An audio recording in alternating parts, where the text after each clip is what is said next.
Hey guys, in this video we're going to take a look at how you can set a custom time for touch and hold delay on the Samsung Galaxy S22 series. First, tap on the home button to go back to the home screen, and from the home screen swipe down at the top and tap on the settings button. In settings, swipe up to go down and tap on accessibility. Next, go down and tap on interaction and dexterity.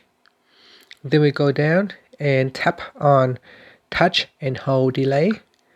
In here, tap on custom and then try to touch and hold on this circle right here and then let go.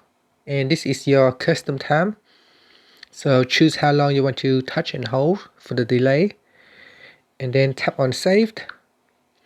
And then after that, if you try to touch and hold on an item, this is how long you would need to touch and wait before an action will occur.